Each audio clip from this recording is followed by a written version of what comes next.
મહારાષ્ટ્રના ખાનદેશમાં આવેલા બુરાનપુર શહેરમાં ચોરે ચોંટે અને ચોગાનમાં એકબીજા સૌ હરિભક્ત નારાયણભાઈની વાત કરે છે. તમે સાંભળ્યું? પેલા બ્રાહ્મણ નારાયણભાઈ ગુજરાતમાં ગયેલા એ તો કમાવા માટે ગયેલા, એ તો ખરું, પણ ત્યાં જઈને આવીને હવે તિલક ચાંદલો કરે છે. નવા પંથ સ્વામિનારાયણની કંઠી પહેરીને આવ્યા છે. પેલા એ વિગતે વાત કરી અને ઉમેર્યું કે હવે એને સમાધિ પણ થાય છે. એ તો ભાઈ નવીન હો, બધાને આશ્ચર્યથી કહ્યું. નારાયણભાઈ ગુજરાત ગયેલા, ત્યાં સ્વામિનારાયણ ભગવાનના સાધુનો જોગ થયો. પૂર્વના કોઈ દેવી જીવ, તેથી વર્તમાન ધરાવી સત્સંગી થયા. પંચવર્તમાનમાં નિયમ લીધા. ગુજરાતમાં તેની સચ્ચાઈ અને કામ કરવાનો ઉત્સાહ જોઈ કોઈ શેઠને ત્યાં સારી નોકરી મળી, સારી કમાણી કરી. બુરાનપુર આવી ભજન ભક્તિમાં દિવસો ગાળે છે ને શ્રીજી કૃપાથી તેમને સમાધિ થાય છે. ગોલોક વૈકુંઠ ધામના દર્શન થાય છે અને બધે વાતો કરે છે. બધા લોકો ભેગા થાય છે, કથા વાર્તા કરીને શ્રીજીનો મહિમા કહે છે. આમ ધીમે ધીમે સત્સંગ પણ વધે છે. આવા સમાધિનિષ્ઠ નારાયણજીભાઈને હવે અવસ્થા થઈ. તે ઘણા બીમાર થયા. વેદોએ ઘણા ઔષધો આપ્યા, પણ તબિયત સુધરતી નથી. શરીર વધુ ક્ષીણ થતું જાય છે. અંતકાળ નજીક આવી ગયો હતો. તેમને ઘેર સગા સ્નેહી અને ભાવિકોનો મોટો સમુદાય ભેગો થયો હતો. નારાયણજીભાઈનો એક દંડો છેલ્લો શ્વાસ ચાલતો હતો ત્યાં તેમના ઓરડામાં ચારે તરફ ધોળો પ્રકાશ છવાઈ ગયો અને તેમાં ભગવાન શ્રી હરિની મનોહર મૂર્તિના નારાયણભાઈને દર્શન થયા. શ્રીજીને મસ્તકે સોનેરી છેડાવાળી શ્વેત પાગ અલૌકિક ઢબે બાંધી હતી. 3 છોગલા અનોખી રીતે શોભતા હતા. સુગંધી પુષ્પના તોરા ઝૂકી રહ્યા હતા. કમળની પાંખડી જેવા અણિયાળા વિશાળ ને કરુણાથી ભરેલા પ્રભુના નેત્ર, વાંકી ભ્રકુટી, ઉર્ધ્વપુંડ્ર તિલક, કુમકુમનો ચાંદલો, વિશાળ ભાલ, ગોળા રૂપાળા ગાલ, નમણી નાસિકા, મંદ મંદ હસતું મહાપ્રભુનું મુખ કોટી કામના ગર્વને ઉતારે તેવું હતું. દિવ્ય વિમાનમાં બેસીને એ પ્રભુ પોતાના ભક્ત નારાયણજી પાસે આવ્યા. સાથે અગણિત સંતોના વૃંદને લાવ્યા. જેના દર્શનથી દુઃખ માત્ર શમી જાય ને આનંદના ઓઘ ઉલટે એવા એ ભગવાને પોતાના ભક્ત નારાયણજીને કહ્યું કે ચાલો અમારા દિવ્ય અક્ષરધામમાં.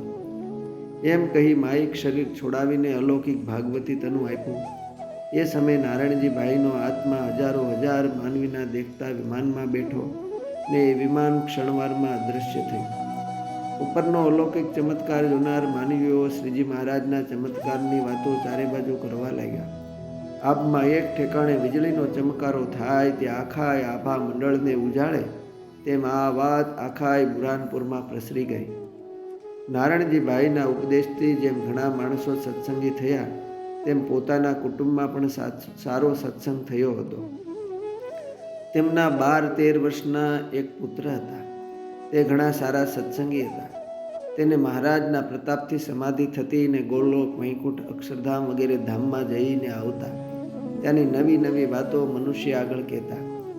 એક વખત તેમણે સમાધિ કરી અને સમાધિમાંથી આવીને પોતાના બાપની વાત કરી અને કહ્યું કે મારા પિતાશ્રી અક્ષરધામમાં આનંદ કરે છે, માટે જ્યારે કામકાજ હોય ત્યારે તેમને હું પૂછી આવું છું.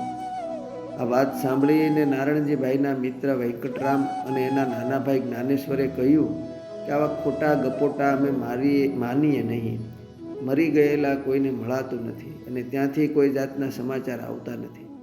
આ છોકરો ખોટે ખોટા ગપગોળા મારીને લોકોને છેતરે છે અને જો સાચો હોય તો અમો બંને બીજા ગામડામાં ગયા હતા અને શું કામે ગયા હતા અને ત્યાં શું થયું હતું તે પૂછી આવે.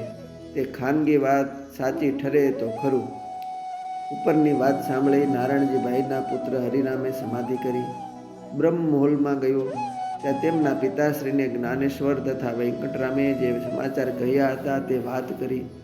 તે સાંભળી નારાયણજીભાઈ હસ્યાને કહ્યું કે બુરાનપુર શહેરની નજીકમાં બાદલપુર નામે ગામ છે. ત્યાં એક રાતે અમે પોંખ ખાવા ગયા હતા. પોંખ ખાઈને પાછા વળ્યા તેવામાં રસ્તામાં ભીલ લોકો મળ્યા. એમણે અમારા પહેરેલા બધા કપડાં ઉતારી લીધા અને પછી અમો વસ્ત્ર વિનાના શરમાઈને રસ્તાને કાંઠે એક બાજુ સંતાઈને બેઠા હતા. તેવામાં 3 સદગૃહસ્થ નીકળ્યા. તેમણે આ અમારી કઢંગી સ્થિતિ જોઈ એટલે દયા આવી ને પોતાની પાસેથી એક વસ્ત્ર આપ્યું અને તે વસ્ત્રો પહેરી અમે બુરાનપુરમાં આવ્યા. આ વાત એ બંને મારા મિત્રોને કહેજે. પિતાની વાત સાંભળી સમાધિમાંથી જાગી હરિરામ ઘણા વર્ષ પૂર્વે બનેલી એ ગુપ્ત વાતને જાહેરમાં કહી. તે સાંભળી વેંકટરામ અને જ્ઞાનેશ્વર આશ્ચર્યચકિત થયા અને બધાની વચ્ચે ઘણું શરમાયા. હરિરામની વાત સત્ય માની અને કહ્યું કે હરિરામની સમાધિ સાવ સાચી છે. સ્વામિનારાયણ ભગવાન પ્રગટ ભગવાન છે. તેમના સંતો સાચા છે, સત્સંગીઓ પણ સાચા છે. તેવામાં ત્યાં બુરાનપુર શહેરમાં સ્વામિનારાયણ ભગવાનના સાધુ આવ્યા. તે સંતો હરિરામને ઘેર ઉતર્યા. આ વખતે વેંકટરામ અને જ્ઞાનેશ્વર સંતો પાસે આવ્યા. વર્તમાન ધારી કંઠી ડોકમાં પહેરીને બંને સત્સંગી થયા. અસ્તુ જય સ્વામિનારાયણ. સત્સંગ સાગરના મોતીમાંથી